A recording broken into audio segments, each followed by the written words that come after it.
Hello, আসসালামু আসসালামু আলাইকুম। আলাইকুম। আমি রিজার্ভ ব্লগ থেকে একটু চলে সময় আসলাম লাগলো কেন নতুন বাবা? একটা ব্লগ নিয়ে। আমি শপিং রেগুলার করতে? ভিডিও দিতে পারছি না, তার জন্য খুবই দুঃখিত। তো এই যে আবরার বাবু তার বাবার সাথে গিয়ে অনেক অনেক শপিং করে নিয়ে এসেছে। কি কি শপিং করলো সেটা আর কি দেখবো এখন, আর আপনাদের সাথেও শেয়ার করব। এটা হচ্ছে শনিবার আবরার বাবু আর আবরার বাবুর পাপা শপিংয়ে গিয়েছিল। এই যে তার জন্য ও একটা সুন্দর ওয়াচ নিয়েছে আর প্যান্ট নিয়েছে। বাবুর এত কাপড় চোপড় সব কিছু এলোমেলো। আর আমি যেহেতু ফরিদপুর থেকে আসার পরে একদম অসুস্থ, আমি আসলে কাপড় খুঁজে পাই না ওর, কোনটা পরাবো না পরাবো এমন একটা অবস্থা, মানে আপনাদের দেখাবো। তো এই যে বাবুর জন্য প্যান্ট নিয়ে এসেছে অনেকগুলা, কিন্তু আবরার বাবু আসলে বাসায় ও একা থাকে, তো আমি ওকে মানে ওর গরম লাগে আসলে প্রচুর বাবুর, তো কাপড় চোপড় পরতে চায় না, আর পরিয়ে দিলেও না একটু পর আবার খুলে ফেলে, এটাই একটা সমস্যা। তো এই তো এখন দেখি আবরার বাবুর পাপা কি কি মানে চয়েস করে নিয়ে এসেছে, কারণ আমি তো এবার যেতে পারছি না শপিংয়ে, ঘরবন্দি পোড়া। তো এই যে টি শার্টগুলো আর কি আমাকে দেখাচ্ছিল আবরার বাবুর পাপা। আমি বললাম যে তুমি এতগুলো টি শার্ট কেন নিয়ে এসেছো? আসলে আবরার বাবুর জন্য যখনই আমরা শপিংয়ে যাই, ঈদ বলে কোনো কথা নেই, তখনই আসলে 7টা 8টা বা 10টা 12টা ছাড়া আসলে কেনা হয় না, কারণ রেগুলার তো বাচ্চাদের জন্য যাওয়া হয় না। আর বাচ্চারা কি করে, একটা টি শার্ট যদি একবার পরায় ওইটা আর নেক্সট টাইম আসলে পরানো যায় না, কারণ ওরা যদি এমন কোনো কিছু খায় যেটা টি শার্টে লেগে যায় এবং দাগটা যদি না ওঠে, তখনই কিন্তু ওই টি শার্টটা বাতিল হয়ে যায়, যার কারণে আসলে বাচ্চাদের কাপড় চোপড়ে আসলে কোনো ভরসা নেই।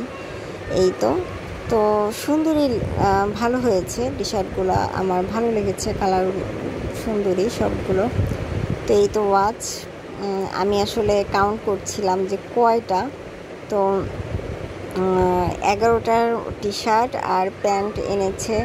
তো এই তো আবরার বাবু শপিং, আর আবরার বাবু একটা শু কিনেছে, সেটাও আপনাদের সাথে শেয়ার করেছি এর আগে। তো এই তো আবরার বাবুরই ঈদ, বাচ্চাদেরই আসলে ঈদ, আসলে ওর জামা কাপড় তো কেনা হয়, এর আগেও তো দেখেছেন যে আসলে ওর জন্য কেনা হলে কখনোই আমরা দুইটা কখনোই কেনা হয় না, মানে আমরা যখন শপিংয়ে যাই না, মনে হয় যে যেটা যেটা ভালো লাগে আমার সব নিয়ে নিতে ইচ্ছা করে আমার বাবুর জন্য, কিন্তু মানে সর্বনিম্ন তো 11টা 12টা এরকম নেওয়াই হয়, মানে এর কমে নেওয়া হয় না আর কি। তো এই তো অবস্থা। আগে বলেন আপনি এতগুলো কাপড় চোপড় কেন নিয়েছেন? আমার গিফট কই? আমার জামা কাপড় কই? আমি বাসায় থাকবো না, আমি চলে যাবো। তো এই তো আবরার বাবুর বাবা এই যে ইফতারি করছে, আমিও সাথে আজকে একটু বসেছি। ও আসলে মসজিদে আপনার ইফতারি দিয়েছে, এই ভিডিওটা সে করে না, আমি যদি বলি যে আমার জন্য একটু ভিডিও করে নিয়ে আসো, সে করে নিয়ে আসে না, এই হলো অবস্থা। আর এটা হচ্ছে অন্য আরেক দিন আমার খালাকে দিয়ে এই পর্দাগুলোকে ওয়াশ করেছি, এখন আমি নিজেকে এটা করতে হবে। তো আমি আসলে আলসেমি না করে উঠলাম যে কষ্ট করে, এখন দেখি জানালাতে এত ধুলাবালি, এই জানালাতে পর্দা আসলে দেয়া যাবে না, মানে ক্লিন না করে। তারপর ন্যাকড়াটাকে একটু ভিজিয়ে নিয়ে আসলাম, কারণ ধুলাবালি মানে ভিজা ন্যাকড়া ছাড়া আপনার ধুলাটা উড়ে পুরো মানে জায়গাটা নষ্ট হয়ে যাবে। তো আমার এই বেডরুমটা না অনেক ছোট, অনেক কষ্ট করে আসলে সব কিছু রাখা হয়, বাট এই তো তো সুন্দরভাবে একটু ক্লিন করে নিচ্ছি জানালাগুলা বা জানালার গ্রিলগুলা। তো আপনাদের সাথে একটু শেয়ার করলাম।